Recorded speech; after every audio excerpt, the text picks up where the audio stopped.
night was spent in devotion and worship.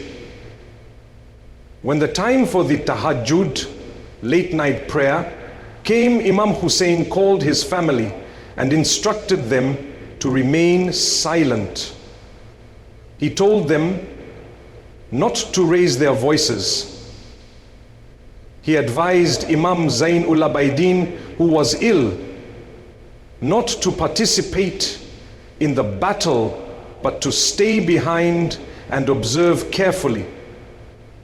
The Kafir reminded them how even in ordinary households, when someone dies, the family mourns for days with fever and sorrow.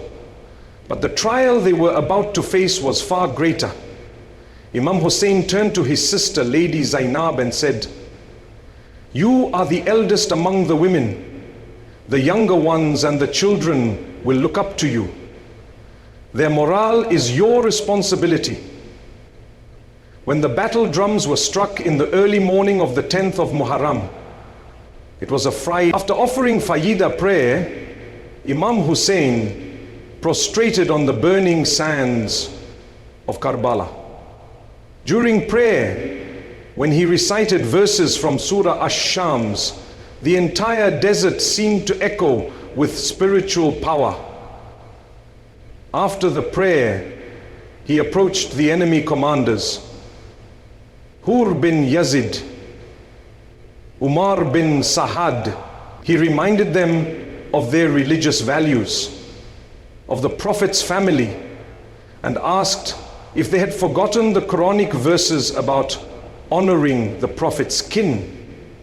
But many of them had become blinded by power and politics. Harbin Yazid, initially part of Yazid's army, suddenly realized the truth. He defected from Yazid's forces and joined Imam Hussain, declaring, "I don't want worldly power, I want paradise."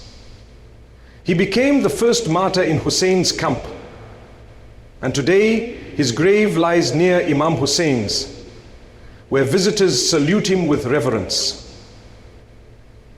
Imam Hussein's 4 brothers were present at Karbala: Abbas bin Ali, Abu Bakr bin Ali, Umar bin Ali, and Uthman bin Ali, all named after respected companions of the Prophet. Sadly, these names are often ignored in historical retellings. All 4 fought bravely and were martyred. Lady Zainab had 2 sons, both of whom she sent into battle before allowing her brother Hussein to go. They too were martyred. When Qasim bin Hassan, the son of Imam Hassan, asked to go into the battlefield, Imam Hussain initially refused. Qasim showed him a talisman, a letter from his father, advising him to fight for Hussein if hardship ever befell him. Imam Hussain, though deeply emotional, gave permission. Qasim fought valiantly and killed 19 enemies before being surrounded and martyred. His body was brought back to the tents by Imam Hussain himself. Ali Akbar, the eldest son of Imam Hussain, who resembled the Prophet Muhammad in appearance and character, also entered the battlefield. He fought courageously until a spear struck his throat. When Imam Hussain removed the spear, he wept and said, "If only Prophet Ibrahim could see me now, offering my son without a blindfold." Then came the turn of Ali Asghar, Hussein's 6-month-old infant.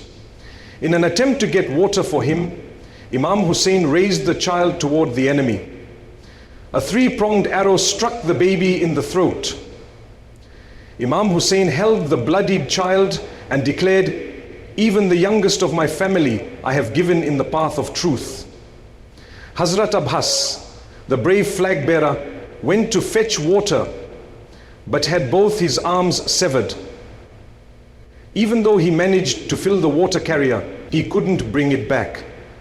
He too was martyred. When Imam Hussain carried Abbas's body, he cried, "Now my backbone is truly broken." Eventually, Imam Hussain himself, dressed in the Prophet's turban and his father's sword, entrusted the household to Zainab and mounted his horse. Witnesses said the aura around him was beyond description. He fought with unmatched bravery and struck down many enemies. So much so that the opposing soldiers were hesitant to face him one-on-one. But soon the enemy surrounded him and launched a collective attack. As arrows rained down from all directions, he dismounted to offer his final prayer. Despite bleeding and standing on burning sand, he performed tayammum and prostrated.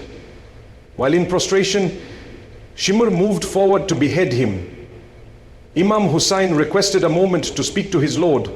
He asked, "O Allah, are you pleased with me?" A divine voice replied, "O soul at peace, return to your Lord, well pleased and pleasing." And so Imam Hussain was martyred.